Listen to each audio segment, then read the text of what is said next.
আসসালামু আলাইকুম। আমি আপনাদেরকে দেখাবো কিভাবে এলিট মার্টে একটা ভেন্ডর অ্যাকাউন্টের জন্য অ্যাপ্লাই করবেন অথবা ভেন্ডর অ্যাকাউন্ট খুলবেন। সেক্ষেত্রে প্রথমেই সেলার অপশনে ক্লিক করবেন। আপনার সেলার অথবা সাইন ইন সেলার অপশনে ক্লিক করে আপনি এখানে আপনার নাম, ইউজার নেম, আপনার নিজের নাম, user name, email address, phone number, password দিয়ে আপনি প্রথমে রেজিস্ট্রেশন করে নেবেন। আপনি যদি রেজিস্ট্রেশন করতে না চান সেক্ষেত্রে আপনার লগ ইন অপশনে যাবেন। যদি গুগল দিয়ে লগ ইন করতে চান সেক্ষেত্রে লগ ইন অপশনে যাবেন। লগ ইন অপশনে যে আপনি লগ ইন উইথ গুগল এই অপশনে ক্লিক করবেন। অথবা আপনার যদি আগে অ্যাকাউন্ট ক্রিয়েট করা থাকে এখানে সেহেতু ইউজার নেম এবং পাসওয়ার্ড দিয়ে আপনি লগ ইন করবেন। তো আমি গুগলের মাধ্যমে দেখাচ্ছি। আমি প্রথম থেকে আবার গুগলের মাধ্যমে দেখাই। আমি জাস্ট সাইন ইন, এখানে সাইন ইনে ক্লিক করব। লগ ইন উইথ গুগল এখানে ক্লিক করব। এখানে আপনার ইমেলগুলো দেখাবে, আপনার মোবাইলেও সেম দেখাবে। আপনি গুগল ক্রোম ব্রাউজার দিয়ে এটা ভিজিট করবেন। তারপরে আমি আমার গুগল অ্যাকাউন্ট অথবা জিমেল অ্যাকাউন্ট দিয়ে লগ ইন করবো। আমি এটা দিয়ে লগ ইন করবো। এটা ক্লিক করলাম। ক্লিক করার পরে আপনার এরকম পেজ আসবে, কন্টিনিউ ক্লিক করবেন। কন্টিনিউ ক্লিক করলে আপনার কিন্তু একটা অ্যাকাউন্ট ক্রিয়েট করা হয়ে গেছে। আপনি এই যে মাই অ্যাকাউন্ট এখানে দেখতে পাবেন, উপরে মাই অ্যাকাউন্ট এখানে দেখতে পাবেন। মোবাইলেও সেম উপরের দিকে এরকম মাই অ্যাকাউন্ট দেখতে পাবেন। এরকম মাই অ্যাকাউন্টে আপনি ক্লিক করবেন। মাই অ্যাকাউন্টে ক্লিক করার পরে এরকম একটি ড্যাশবোর্ড দেখতে পারবেন। তো এখান থেকে আপনি ভেন্ডরের জন্য অ্যাপ্লাই করবেন। ভেন্ডরের জন্য অ্যাপ্লাই করার জন্য বিকাম এ ভেন্ডর এখানে ক্লিক করবেন। আপনি ভেন্ডর হওয়ার জন্য অ্যাপ্লাই করার জন্য এখানে ক্লিক করবেন। ক্লিক করার পর একটা ফর্ম এখানে পাবেন। এই ফর্মগুলো পূরণ করতে হবে। বেসিক ইনফরমেশনগুলো আছে। আপনার শপের নেম, আপনার বিজনেসের নাম এখানে দিবেন। আপনার ফেসবুক পেজ ইউআরএল এখানে দিবেন। ফেসবুক পেজের ইউআরএলটা এখানে দিবেন। এরপরে শপ অ্যাড্রেস, আপনার বিজনেসের ঠিকানাটা এখানে দিবেন। পার্সোনাল জিমেল একটা জিমেল এখানে দিবেন। এরপরে মোবাইল নাম্বার, আপনার বিজনেসের মোবাইল নাম্বারটা এখানে দিবেন। এরপরে কিছু ফাইল আপলোড করা অপশনগুলো দেখাচ্ছে। এখানে দেখাচ্ছে ওন সেলফি, আপনার নিজের একটা ছবি এখানে দিবেন। তারপরে এখানে এনআইডি ফ্রন্ট পার্ট, এনআইডি কার্ডের ফ্রন্ট পার্টটা, সামনের পার্টটা এখানে আপনি আপলোড করবেন। এনআইডি কার্ডের পেছনের পার্টটা আপনি এখানে আপলোড করবেন। এরপরে ট্রেড লাইসেন্স, আপনার যদি ট্রেড লাইসেন্স থাকে তাহলে ট্রেড লাইসেন্স আপলোড করবেন। অথবা ট্রেড লাইসেন্স না থাকলে আপনার কোনো প্রতিষ্ঠান থাকলে, ফিজিক্যাল কোনো শপ থাকলে সেটা ছবি তুলে এখানে দিবেন। অথবা আপনি যেখানে প্রোডাক্ট রাখছেন সেই প্রোডাক্টগুলোর ছবিটা তুলে এখানে আপলোড করে দিবেন। তাহলে আমরা বুঝতে পারবো আপনার একটা প্রোডাক্ট আছে এবং নিজস্ব প্রোডাক্ট আছে। এরপরে সব প্রোফাইল, তো আপনি সব প্রোফাইলের আপনার যে লোগোটা আছে লোগোটা এখানে ক্লিক করে আপলোড করবেন। এরপরে সব কভার ফটো, আপনি একটা কভার ফটো আপলোড করবেন শপের জন্য। ফেসবুকের কভার ফটো আপলোড করতে পারেন।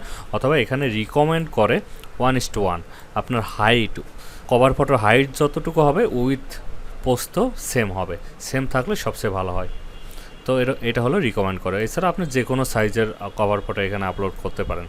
এরপরে আরেকটা সেকশন আছে মোবাইল ব্যাঙ্কিং। মোবাইল ব্যাঙ্কে আপনার বিকাশ, রকেট, নগদ যে নাম্বারটা আছে, বিকাশ থাকলে বিকাশ দিবেন, নগদ, রকেট সবগুলো থাকলে সবগুলো দিবেন। এরপরে আছে ব্যাঙ্ক ইনফরমেশন, আপনি ব্যাংকের ইনফরমেশন দিবেন। যদি ব্যাংকের ইনফরমেশন না থাকে তাহলে বিকাশের ইনফরমেশনগুলো দিবেন। আমি প্রথমে ব্যাংকের কী কী ইনফরমেশন দেবেন সেগুলো বলছি। প্রথমে ব্যাংক অ্যাকাউন্ট নাম্বার দিবেন। আপনার ব্যাংকের যে অ্যাকাউন্ট নাম্বার সেটা দিবেন। ব্যাংক নেম, আপনার কোন ব্যাংকে, ডাচ বাংলা, সিটি অথবা অন্য কোন ব্যাংকে অ্যাকাউন্ট খোলা আছে সেই ব্যাংকের নামটা দিবেন। হোল্ডার নেম, এই অ্যাকাউন্ট কার নামে আছে, আপনার নামে, তো আপনার নামটা এখানে দিয়ে দিবেন। ব্রাঞ্চ নেম, আপনি কোন জায়গা থেকে অ্যাকাউন্ট খুলেছেন সেই ব্রাঞ্চের নামটা এখানে দিবেন।